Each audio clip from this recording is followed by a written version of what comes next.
Good evening, and welcome to the Happy Camp Complex community meeting. We are here in Fort Jones. We want to thank everybody for joining us this evening. We're going to have some agency comments and some comments from the Forest Service this evening. I'm going to ask everyone if you could please hold your comments until the end. We also have some comment cards in the back of the room for folks that are in the room. If you have any questions you'd like to ask, we ask that you come over to the table, write those questions down so we can get them to the right person to answer those questions at the end of the meeting. For folks online, please put your comments and questions inside the chat, and we will write those comments down and get to those after our meeting. We're going to head and kick off our meeting with Frida Bennett from the Quartz Valley Indian Reservation.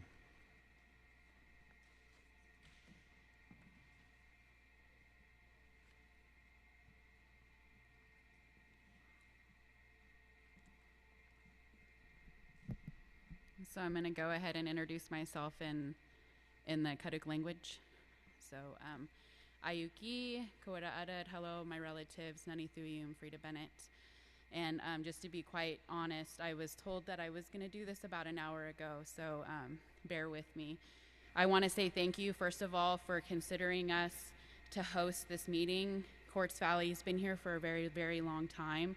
And it's nice to see these partnerships growing and knowing that we can be here to assist our community and be here to assist our community in emergent reasons. I thank you all for coming and making the time for being here. And if you don't know, we do have a website that's full of tons of resources that we're also trying to offer to our community. Some of you guys might know that we have an upper reservation, is what we call it, and a lower reservation. And what you guys are doing out there, we're also trying to do here. And it's so nice to be able to partner and be here with one another in order to support our community and then the greater community of Siskiyou County. So thank you all. And with that, Mr. Daryl Frost.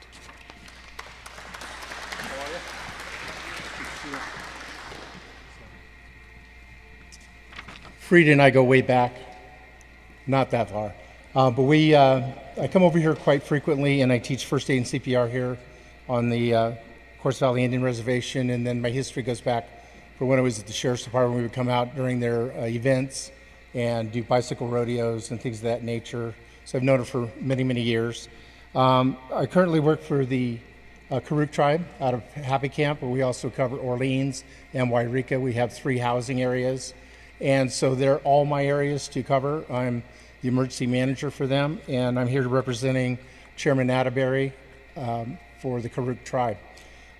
We have several things going. We oftentimes wonder what kinds of things that maybe the tribe can offer, and what we offer is a partnership with our communities. And so as things get a little wild and woolly out here, and you might get some evacuation notices, we're ready to handle whatever you folks may need as far as a place to go, a shelter, which is open 24/7 at this time. And we're certainly in the middle of it downriver right now and across down into Orleans. So I'm covering 2 counties and a lot of territory. So we're just here to support you in your community. I've been here for many years. We've done 2014 with the Sheriff's Office. I was your man for emergency evacuations for the Sheriff's Department. We did 25 emergency evacuations over the entire summer that ended with the Bowles fire in Weed. So we have a lot of time and experience. We have a lot of services that we'll provide. The biggest is our shelter. So at the worst of the worst, you will have some place to go if you need it. Oftentimes you guys already have a plan and you're ready to go and you know what you're going to do. You have your emergency supplies ready to go. But if you don't, or if you need services, we're certainly going to be available. Most of the information we run through our Office of Emergency Services with Brian and his crew. He's the director of the Office of Emergency Services for Siskiyou, and he, along with his crew, are available 24/7 in the Emergency Operations Center. It's a one phone call for any kind of information you'd want, whether you're looking for a loved one to find out if they've evacuated, or if you have livestock that needs to be moved, that's where you would call. And they're available, and they've been really good to work with. On behalf of the Karuk tribe and Chairman Atterbury, Yutwa, which is our basically thank you, and I'm going to offer you up Spencer Andreas.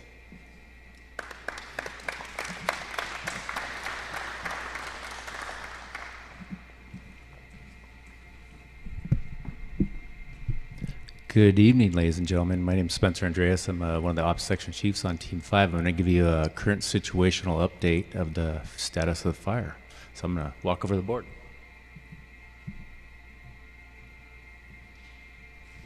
All right. So I'm going to kind of start clockwise over on the western edge. So just to give everybody a little reference, this is Happy Camp. This is the Heads Bar, so Scott's Bar area, and then obviously this is a Scott and Gold right up the hill from everybody. So currently down here we have the Elliott Fire. This originally was 3 fires. They have burned together. So it's right on the 96 corridor. Dillon Creek is right here, just to give everybody a little bit of general reference. So we're combating this fire today throughout the last several days. The biggest concern right now is just the fingers and what we call the fire coming down towards Highway 96. So that's been giving us a lot of problems. It's pushing generally north-northwest, and so we're working on constructing dozer line kind of up and around, actually in the Six Rivers National Forest. This is our directive for this fire specifically. The slope just right up the road, so all these fires are relatively close. Also came down to the Highway 96. And it's we're working some of the areas up the Forest Road, N24 road. So that's where we're focusing our efforts, along with putting in direct and indirect dozer line and hand line construction. Same with the youth fish and the Malones. These are just above town in Happy Camp. So the Malone's obviously a lot smaller fire. We were able to get direct and indirect hand line and dozer on the north side of the Malone, and we're taking dozer line to the south and bringing it into the river. So that's how we're working on containment of these 2 fires presently. Then moving up and over into beyond Happy Camp. So now we're east of Happy Camp. There's a little small fire up here called the Den Fire. It was about 250 acres. That started last week in the evening. It was a holdover. Looking really good. So when you see this black on the line, that means containment line. So that means that we've gone around it. For about 2 days, it's cold. And so what we'll do is we'll put black around it so that we feel comfortable with it. We continue to patrol these fires every day to make sure everything's good. So if you see a little red, that means there's still potentially some hot line on those fires. Then the head. So this was kind of the big fire that we've been dealing with. Thankfully, we got close to 2.5 inches of rain specifically over this fire a couple days ago, which really helped us out a lot. So this is, again, very remote. All this country is remote. So currently what we're doing is we have a lot of hand crews, so from various agencies going direct. So right on the fire's edge, where before, without the rain, we weren't able to do that just because of the fire conditions, and it wasn't safe to do so with our firefighters. So the last couple shifts, we've been able to get bolster our forces. They're going in and constructing direct hand line around this fire because dozers aren't viable in this area just due to the steepness. But there is some dozer line in here. So and you'll see we have some containment line in here as well. So things are starting to look better as well. Then we have a little fire up here on the Townsend, and that's off of Scott River Road. So that's just north of the Golden Scott, which is close to your folks' community. This was a smaller fire. It's about 65 acres. Hasn't moved much. We continually staff it with crews and engines. But as you can see, there's a big blurb of black. So it's looking really good. The south end still has a little bit of heat, but we're continuing to work that each and every day with our crews. And then we have the 2 Scott and the Gold. So that's just right up the hill. Our CAL FIRE partners have actually been staffing this forest. They've done a phenomenal job. So you'll see up the top, so just to reference, the lookout's about where my finger is. So you had 2 lightning strikes here, very remote area. They were able to get containment line all the way across the top. And so this is a fire footprint from back in 2014. So we were able to use existing dozer lines and hand lines, which was very helpful for us.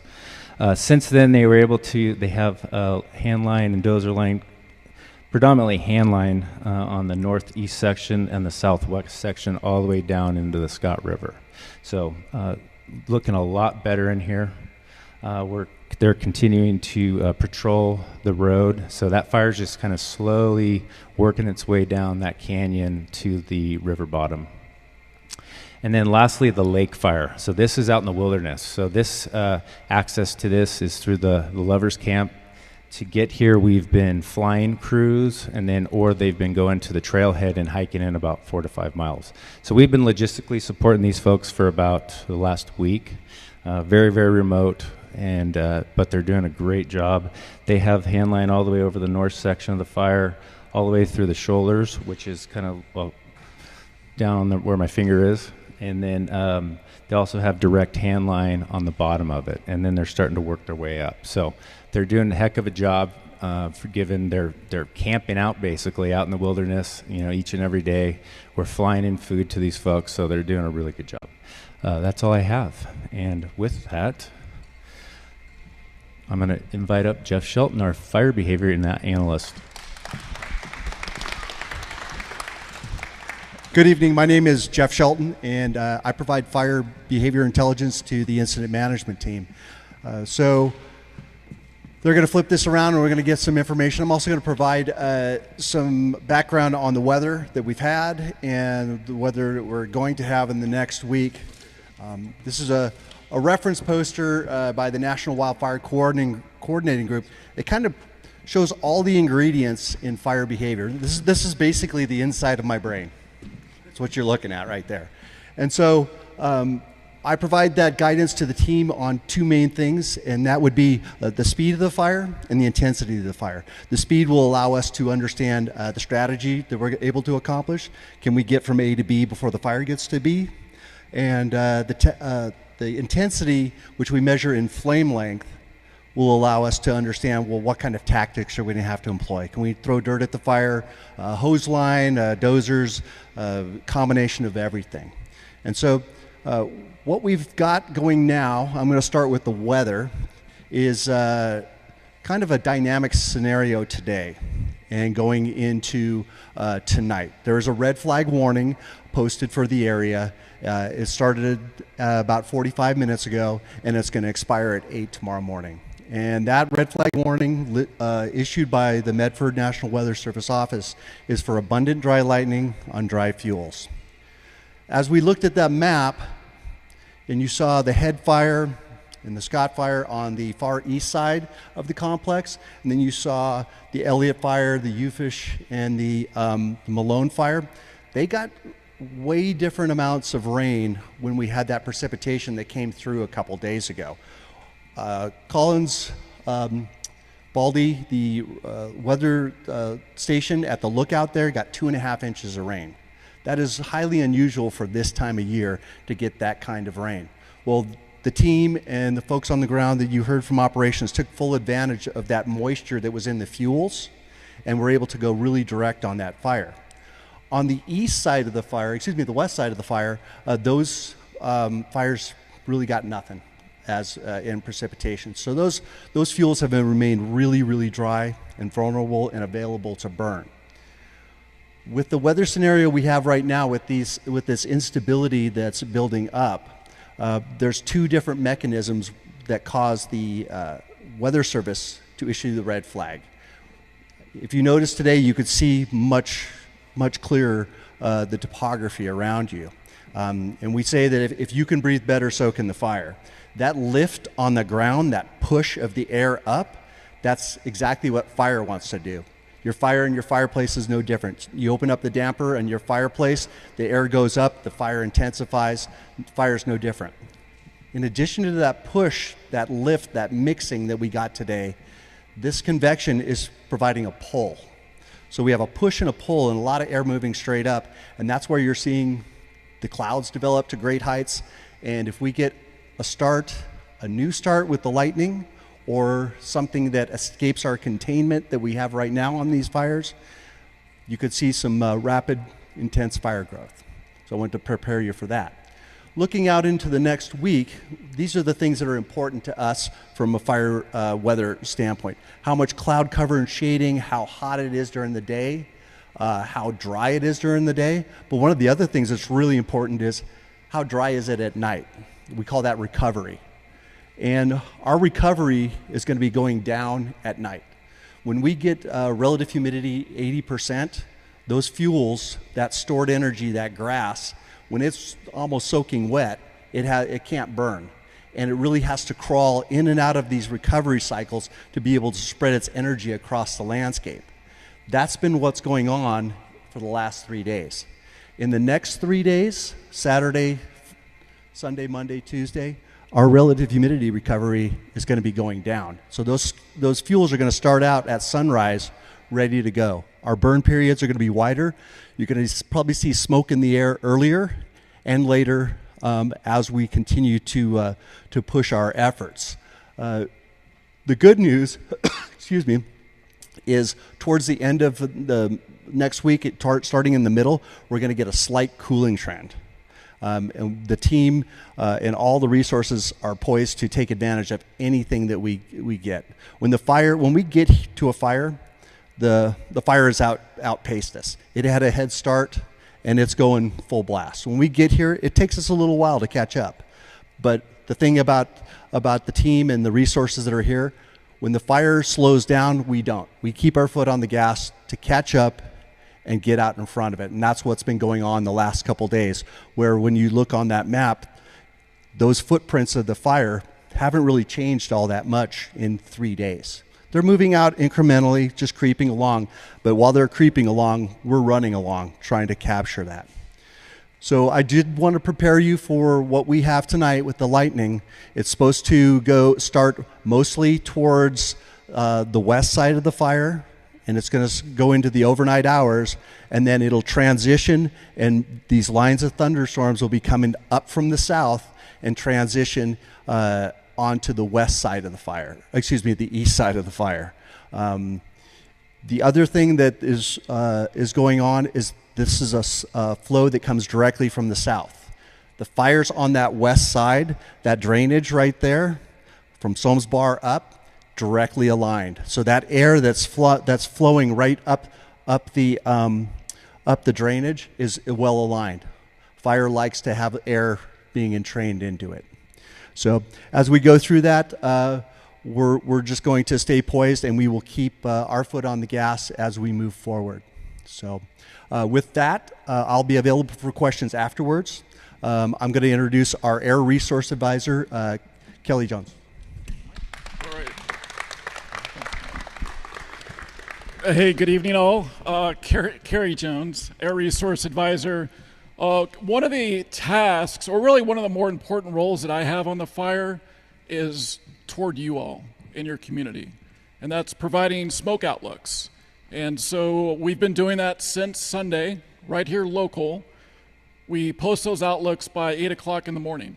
Okay, so hopefully you've seen these posted on boards, you've seen them on the internet, links, whatever the case is. But I just want you to know that we do a pretty detailed outlook 48 hours. And yes, we do use model data. My background is in weather, operational weather, but we also rely on you all with reports. We have monitors in Etna. We have monitors here in Fort Jones. Those points are on our map, and we track and we verify. So our goal, forecasting smoke is very complex and impossible at times. But what Jeff was talking about with fire, what we talk about with weather, sometimes there's unknowns, and we make adjustments. But we forecast to the AQI, the Air Quality Index. That's the nice color scale. So it starts out in green. We like green dots. We haven't had a lot of green dots, but it goes up from there. Anytime you're looking at red, purple, you're in unhealthy air. And we really encourage everyone to do what you can to minimize exposure. Exposure meaning how much smoke you breathe in and for how long. So mitigate how much time you're outdoors is a good, something we all can do. So the Outlook is posted daily. My contact info is in there, the email. Send me emails. Give me some feedback, okay, because that's what we appreciate. As I said, this is I would like to say a very kind of personal position on a fire. right? Where we think about, when I'm doing the outlook that I put out this morning, we're thinking about you, we're thinking about your families, loved ones, and what you guys can do from a planning perspective.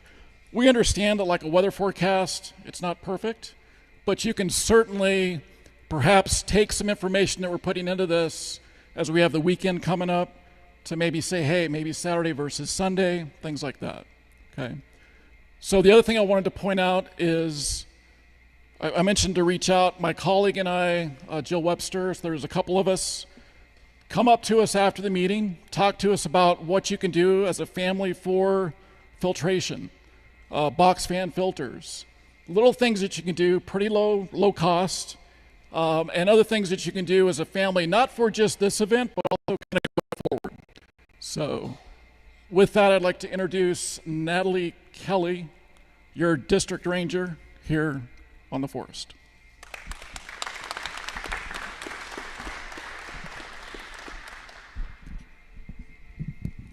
I don't know if this is going to work or not, but we're going to try it.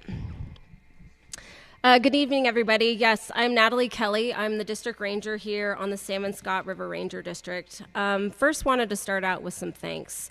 I started to write a list of cooperators and individuals, and the list got so long that I think I'd just be standing in front of you today just giving thanks. So I'll leave it as simple as that. Really appreciate everybody for jumping in and showing up to not only help our district, but our communities that we serve. So thank you for that.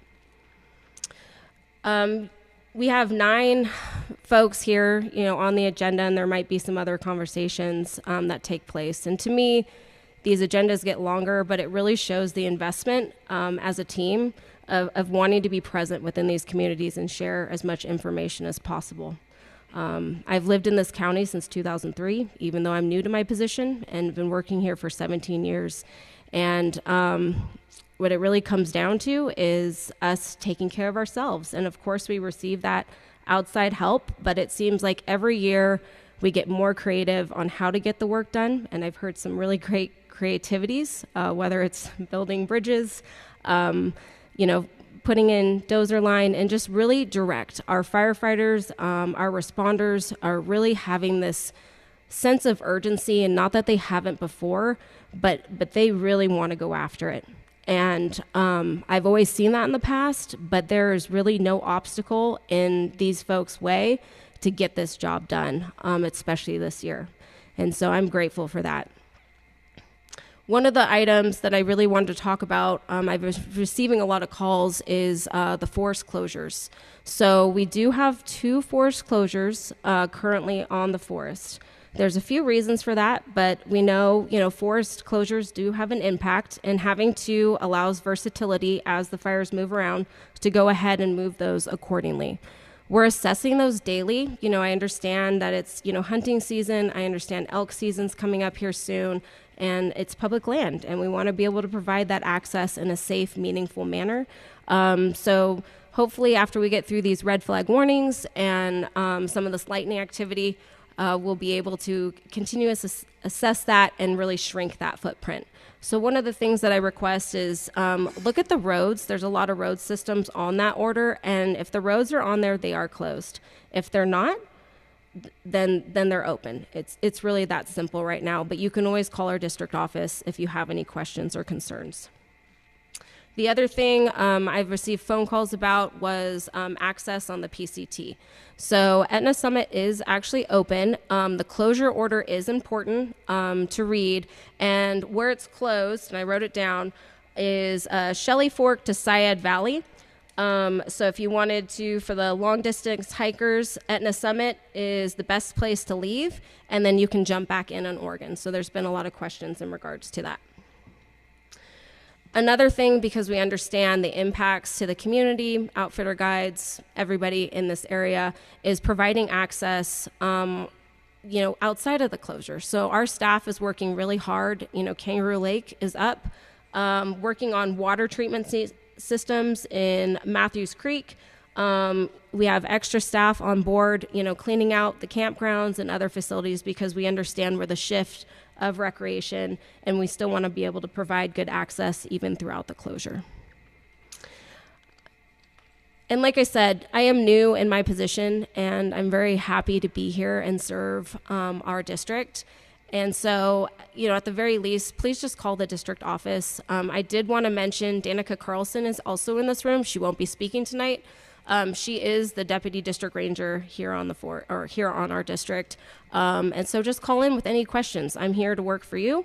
I want to be able to find solutions, and that really is the best way, especially if those single point questions come about. And I will be around tonight to answer any more questions or concerns. Thank you.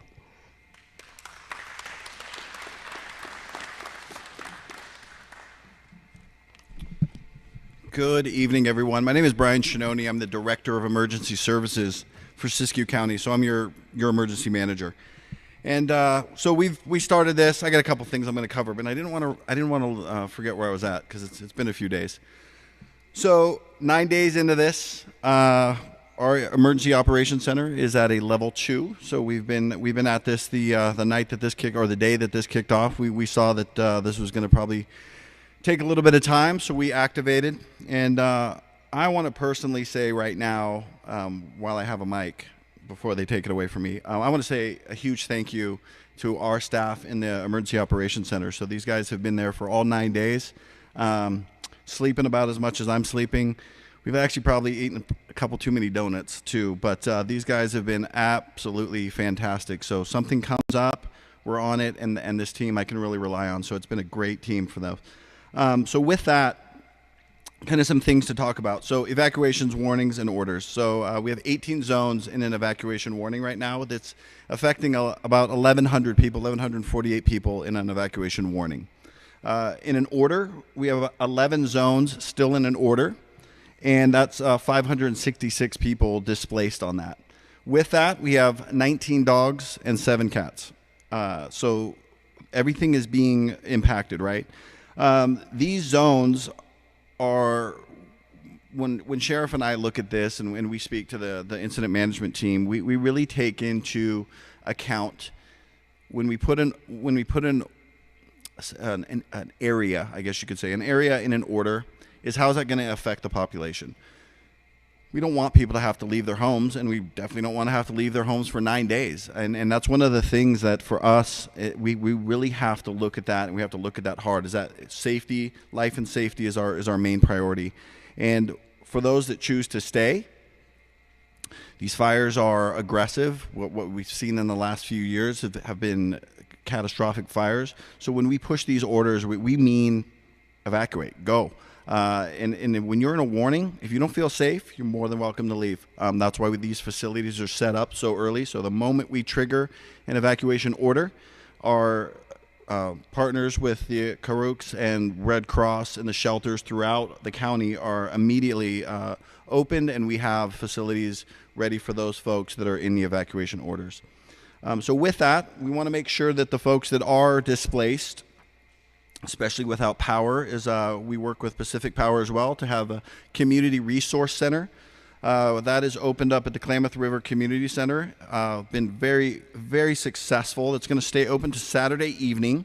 There's showers, there's laundry, just fantastic place when it was hot, and we had those hot days. It had a cooling center that you could get in, charge your phone. Really just a fantastic place that Klamath River Community Center and Pacific Power was able to throw together for us. So, and then I know Natalie mentioned the Pacific Coast Trail. I'm going to shout out huge right now. PCT Angels, outstanding organization. When we initially saw this happen and everything started coming in, folks were giving us a call, and I'm going to be honest, we didn't really know where to place PCT trails or PCT hiker trails, and so we got a hold of the Pacific Coast Trail Angels, and they facilitated with us along with the other groups, and they were able to shuttle them around. So huge thank you to them. And so for you out there, staying in touch, it's really going to be your easiest way to do that, and social media is a great way to do that. We have our Facebook page. They said that it's streaming, so I'm going to go like that. Hopefully it's down there. So streaming our Facebook page, Siskiyou County OES and Siskiyou County Sheriff.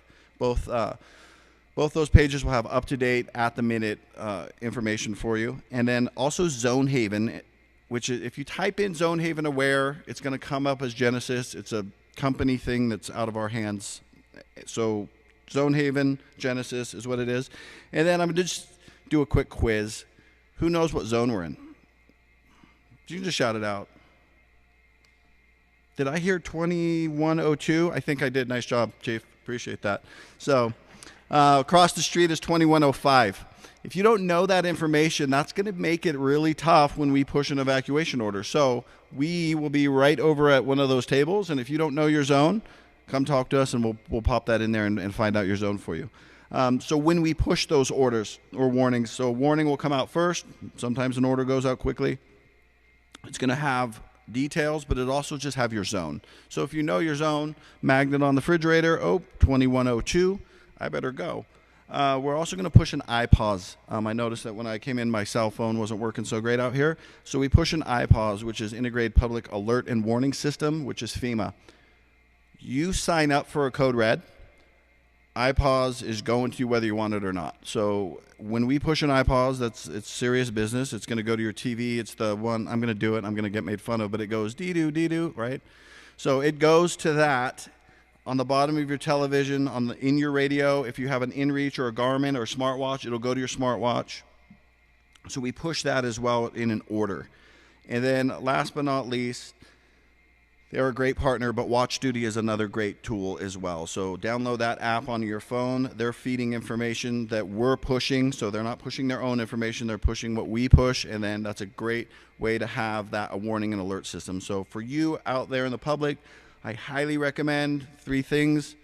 I would say Code Red, Zone Haven Genesis, and WatchDuty, and then reputable sites such as Siskiyou County Sheriff and Siskiyou County OES. So with that, I'll be around for some questions, and we'll be there to sign up if you don't know your zone. So thank you again. And next up, CAL FIRE Greg Roth.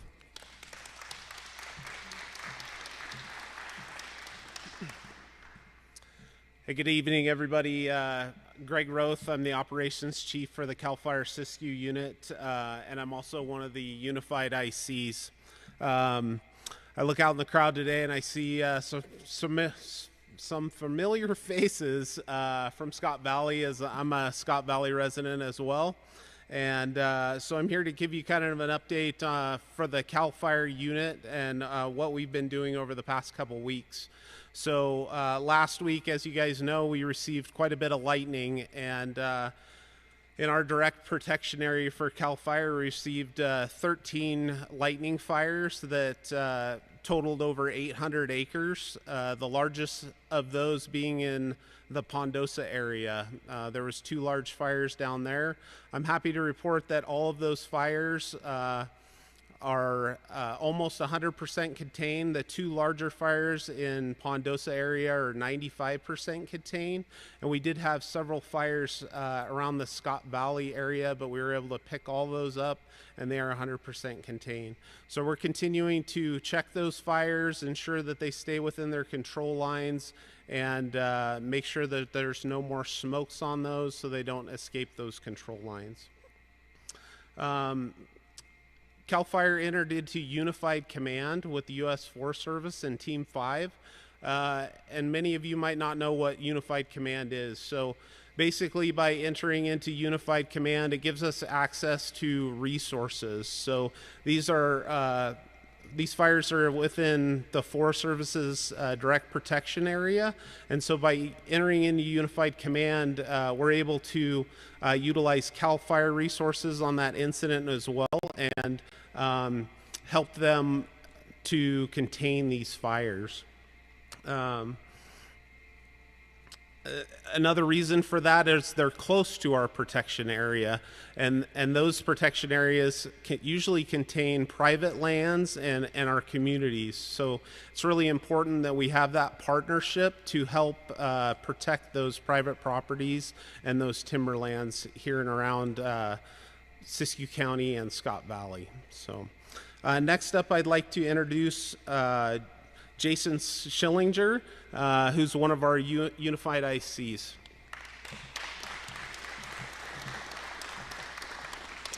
Good evening and welcome. Going last, you get a lot of the talking points taken away, like unified command. So that was a good explanation for us. No, you're good, Greg. Thank you. Just a few things I'll touch on tonight. Team 5, we come with a lot of folks. A lot of those folks work amongst multiple forests, a lot of them in Northern California, from the Six Rivers, Klamath, Plumas, Lassen. We got a lot of folks that are from this area. I know there's been some rumors throughout that we are a Southern California team, and that's definitely not true with a lot of the folks that we have here.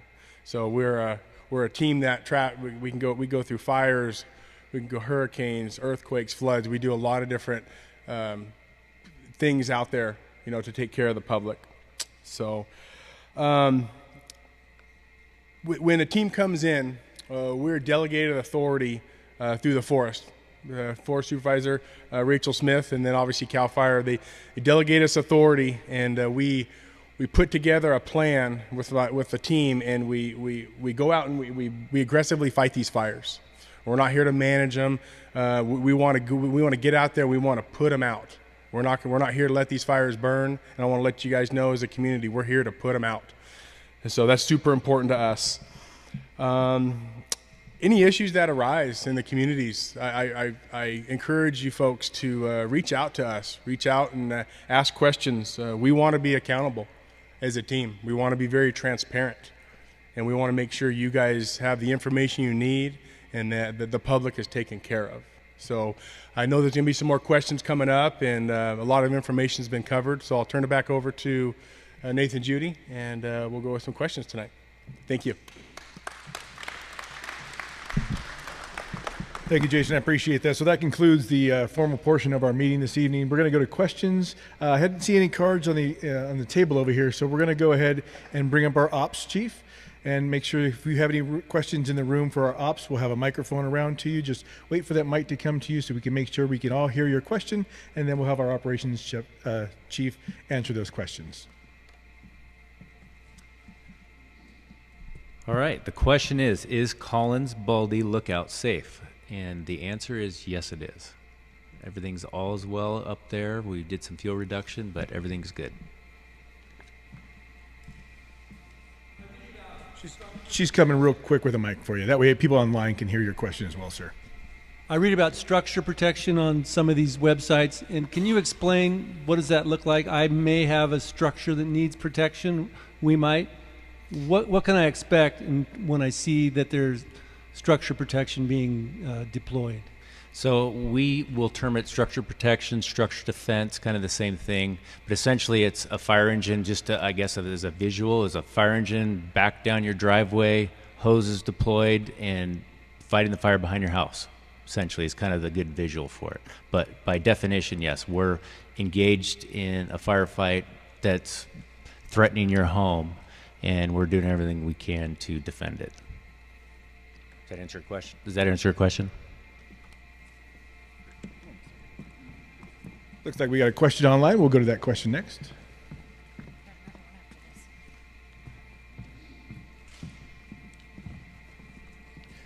So I don't have to bend down. I'm going to move this here.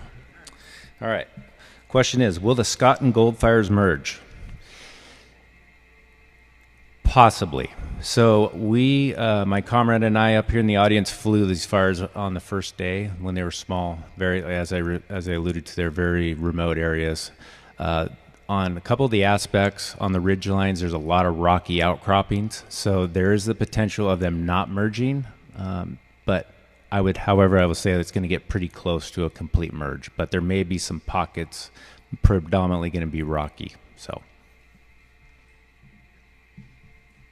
All right, we got some questions in the back room here. Just wait for the microphone, please. Howdy, this is questions for Operations Chief Roth, if you can answer for me. On the SRA land right now, what is the IA capabilities of CAL FIRE right now in the valley? What do we have available? Yeah, so we've had over the past week we've had all of our stations staffed. We've also had a cover strike team of engines in the unit, as well as a cover strike team of crews out at Deadwood Camp. We also have a exclusive use Type 1 helicopter over at the Siskiyou County Airport over in Wairika, and we have both dozers in our unit currently. If we were to get a bunch of lightning and get some new fires take the most priority because we want to keep them very small so that we can get back to work on the larger fires. So sometimes we'll take and surge resources from those larger fires, contain the small fire in a quick amount of time, and then bring them back to the large fires. So right now in the unit, with the incident activity that we have, which is very minimal, we are sitting where we normally would on any other given day with those resources in the unit.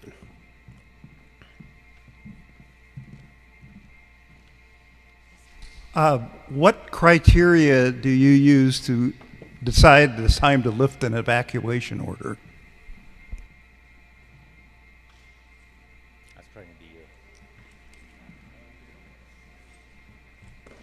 So great question. So what determinations do we use to lift an evacuation order? It's a discussion that we have daily. Myself in that room, sheriff, all the experts. We also have to look at other important items like Caltrans, Highway 96, what can and cannot safely be lifted. The one thing I did forget to mention in my notes that we had a split zone today and SIAD was opened back up. And there was a lot of trigger points that we needed to meet to make sure that could happen. So it's like I said, we don't want you out of your house and we don't want you out of the comfort of your home, but we certainly don't want to put you into something that's going to be unsafe, and the potential to either reissue an order is right, because at that point it's like, well, I'm not leaving this time, and that's what we don't want. So there's a lot of determining factors that we have to look at to ensure that the safety and well-being of not only yourself but also the firefighters and first responders having to go back and get you. So that's is that a good answer? I didn't want it to. That a decision. It's a lot of decisions, yes. Yeah. So and sometimes there's some arguments between parties. So yes. Thank you, Brian. Appreciate that. Next, we're going to bring up fire behavior. We've got a question online, and then we'll go to the room to see if there's any questions for fire behavior. So the question online is, in the areas that burned, do you have any indication of what the fire intensity was? And as a general rule, when fire burns uphill, it burns a lot more intense, just because the fire is preheating the fuels in front of them and they're able to consume more completely. And those runs tend to be fairly intense and consume all of the material. When a fire starts at the top of a slope, it's fighting against its natural propensity to want to go up. And so that backing fire tends to just consume the dead material on the ground. And in fire-savvy communities like yours, you understand that prescribed fire, where we try to mimic that effect when we come out and the fire, we add energy into the environment on our terms to try to mimic what nature does. And so in lightning fires, they tend to hit up high, right? The lightning hits the highest point. And a lot of those fires start as backing fires, and then they'll do what they call slope reversal and move up with intensity. So a lot of these fires started out in a backing profile and then went very intense real quick. The good news is a lot of these fires are mimicking what nature wants to do. We all know that on the landscape, our landscape has kind of a fire debt. We owe the landscape some fire, and so nature's trying to catch up in a hurry. So we do have a multidisciplinary team that comes out and evaluates the fires afterwards, and then we'll have clearer information once that comes out. Are there any other questions for fire behavior that I can answer? Thank you. Great, thank you, Jeff. Next, we're going to bring up Brian back up. Excellent. So the question is, insurance can't override to get prescriptions if not declared a disaster. I'm going to try to pick this one apart. So if prescriptions are an issue, we have our EOC. Like I said, our EOC is up and running, and we can write the phone number down, and that's going to be 530-842-8747. You can give that number a call, and we can certainly work on getting prescriptions down. If there's like an access and functional needs issue, we can certainly do that. I know we've worked with folks to get oxygen downriver as needed, and also Daryl somewhere around here has been fantastic as just being the runner, which has been great. Declaring a disaster. So I have pushed both of these fire, and I didn't think we were going to ever have a hurricane, but here we are. So I pushed Hurricane Hillary up yesterday, and as well as this fire, I pushed it up, both of them yesterday for a rewrite. We're going to wait to see what happens with the state. That's the plan, is to push state of emergency, which we have done this before, and we will continue to push on the state and see what happens with that. Federally, we're not going to qualify for a federal disaster. It's just not there, and FEMA doesn't really classify wildfires as a natural disaster. So, but we'll see what happens with Hillary. And yeah, so for the big one, as far if prescriptions are getting, or if you're not getting your prescriptions, or you're having trouble with that, give us a call, that 842-8747, and we'll get that worked out for you. Thank you. Do we have a question in the room? All right, wait for the microphone to come on over for it. And who's this for, please? Probably ops. Okay. I have a question on the Scott fire, and is it contained all the way down to Kelsey Bridge right there by the old guard station? I believe that's still kind of the opening of we call it gut, so to speak. So I believe it's unburned and still in some of those sections, but a lot of that's just kind of fingering and coming down slowly to the river, if that makes sense. Burned down there? No, that's incorrect. That's not correct. No. It's all naturally coming down off the hill. So, as steep it is, what happens is you get rollout, and as it rolls down, it basically starts its own fires naturally. Right. So right there where the Scott River Road crosses over the river, that little point right there, if that fire comes around and catches that guard station area, now we're on a different side of the road, right? And a different side of the river for management. Is there some thoughts on how, if it rolls out and rolls into the guard station area, how that area will be protected? So we have crews. If you go up there, there is probably 15 fire engines continuously patrolling that whole stretch of road all day. My home is up Canyon Creek, which is just the next stream up from Kelsey Creek. And I have been allowed in the last 2 days to drive down there, and I see no engines. I have not driven down to the Kelsey blockage, but that stretch of Scott River Road seems to have no protection.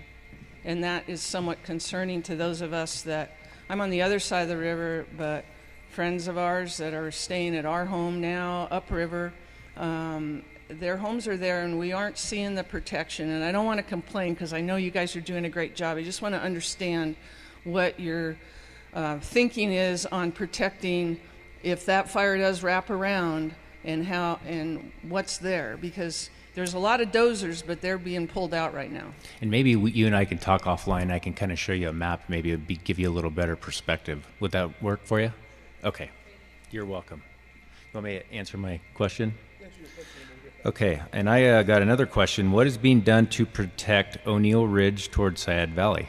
So we have a completed dozer line to the south of you on Howard Ridge, all the way to the river. And then, as I talked about in my just overall situational update, they are going direct on the fire's edge with handline.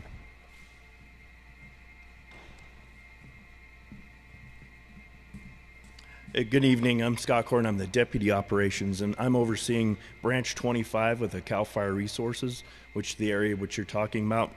So I'll elaborate a little bit more on your question. So up the Scott River Road, we've been in there for the last probably 6 to 7 days, putting in what we call contingency lines around those areas, and also clearing the fuels around the road itself to create a buffer, to modify the fuels, to remove the fuels. We've used masticators, we've used chippers, and also for your question for both ends of the fire, we've had indirect line, which is line away from the fire's edge, and direct line with hand lines and dozers, and we've plumbed those with hose and connected those down to the streams and the river there. And we actually, some of our crews, we brought in a portable sawmill and built planks so we can get across the river right there. There is what we call structure protection in that area, even though we're not using that right now as they're not immediately threatened. We have today 30 fire engines and 20 hand crews in that area. Both up and down. So we have the same strategy downstream as we do upstream. We've mimicked that with 2 different divisions, and they've tied it into the stream. And initially, the access to the bottom of the fire where it's backing down, we couldn't really get in there. It was kind of unsafe. It's really steep territory. But we built those footbridges, and now we have a large contingency of folks in there today. Today, I think I got about 400 folks on that fire alone in that area. And there are times where you won't see these people. They're around. We have people roving in pickups, keeping eyes on things, but they're there. It's in their minds. They've scouted it. The folks that I have up there are from this local unit. They have intense knowledge of that area and a buy-in. It's their land to protect, and they're there for it. The folks that are in there that are in the leadership roles are from here. They're not from somewhere else down the state, so they're essentially protecting their own land.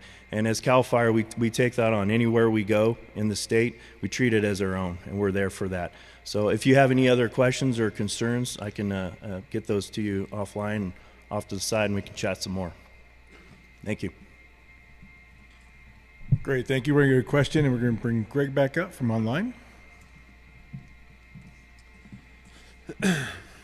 I have a question from Becky, and she asked, what determines when a fire is declared state or federal?